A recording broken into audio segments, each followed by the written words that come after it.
And while Mr. Douglas was very well respected and feared, he was truly a pal to all of his students. Knowing all of us by name, first and last, he always made time to talk with us. While I rarely got in trouble, if Mr. Douglas called my parents, it was trouble at home, regardless of whether I was right or wrong.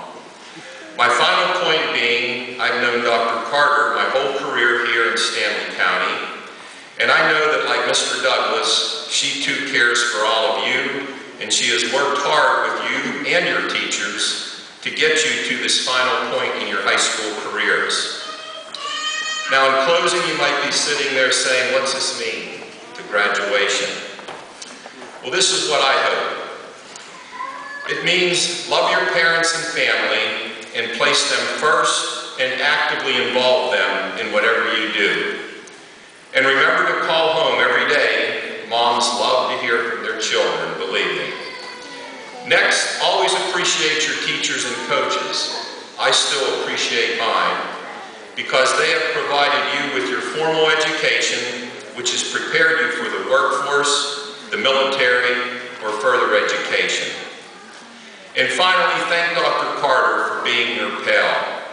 I know to all of you, she may not have been a pal all the time, but I know she always placed you, the staff, and North Stanley High School first and foremost in all of her decision-making. In closing, congratulations, good luck, and may God bless you and keep you in His sight always. Thank you.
Yes, I did. Hello, my name is Hunter Carter, and it is my privilege to speak to you all today on behalf of the graduating class of 2011. In preparation for the speech, I sorted through a laundry list of things to say, platitudes, famous quotations, idioms, and in the end I decided there were plenty of things I could say today, but there are really only 3 things that I need to say. The first is thank you. Teachers, staff, family, friends, thank you sincerely for everything you've done. We realize today that we would not be on the stage if you were not out in the audience. Cafeteria workers, thank you for cooking for us. Janitorial staff, thank you for cleaning up after us. Teachers, thank you for teaching us.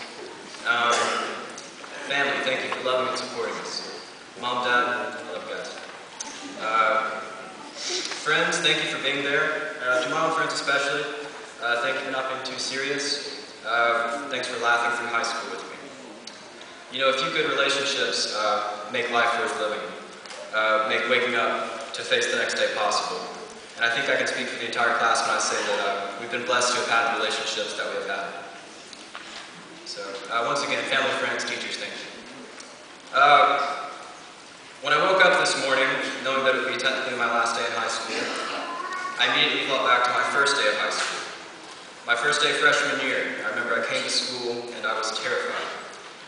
For some reason, I just knew that someone was going to try to shank me. Yes. For those of you who don't know, that's when someone pulls down your pants. But, you know, I'd seen the movies, and I was a freshman. We call it fresh meat in North Stanley. So I just knew it was coming. So to combat the inevitable, I decided to wear 5 pairs of shorts. Because if someone was going to shank me, they were going to have to shank me 5 times. And by then, they would look like a bigger idiot than I would. So, when I woke up this morning and thought of that, I asked myself, has it really been 4 years since then? And somehow, some way, it has. We're here today to graduate and drop pins, but I think that graduation is a term we use loosely. Graduation has been a gradual thing. Really, we've been in the process of graduating since freshman year. It's not just today, it's been every day of these past 4 years. Graduation was playing dodgeball in freshman PE against a class of seniors, and they were throwing basketballs. Graduation was learning how to juke out people just to make it down the hallway. Graduation has been every class, every friendship, every relationship, every heartbreak, everything we learned, and not just curriculum. Graduation has been every moment that has made us who we are, pound for pound, today. And in lieu of that, the second thing I'd like to say today is this. Class of 2011, I've sincerely enjoyed every moment we've spent together. These past 4 years have been the 4 years of our greatest change. Because of all of you, I can honestly say they've been the happiest 4 years of my life. I've sincerely enjoyed graduating with all of you. There's no other group of men and women anywhere at any time that would rather be graduating with today. I love you guys. Who left the sprinklers on? I don't know. The third and final thing I'd like to say today is in regards to the future. We're all going off to do different things. Some of us to the military, some of us off to college, some to the workforce. Regardless of whatever path you take, I'd like to leave with you some essential wisdom that I hope you can find useful. In the book of Ecclesiastes, the Bible, King Solomon, who was supposedly the wisest man who ever lived, so he's probably got something good to say, said this. Ecclesiastes 9:11. I returned and saw under the sun that the race is not to the swift, nor the battle to the strong, nor bread to the wise, nor riches to men of understanding, nor favor to men of skill, but time and chance happen to them all. I think if we were to poll the audience, about 90% of you would say that when you were in high school, you would have never thought you'd be doing what you're doing today. That's because life is truly and really a box of chocolates. The best way to live is to live in the present. Don't be tortured by the past. Don't be troubled by what's to come in the future. The trick to life is to be happy with life, wherever you are in life. Enjoy what you have, be thankful, trust in God, always do the right thing, live without regrets, and enjoy it. Class of 2011, I love you guys.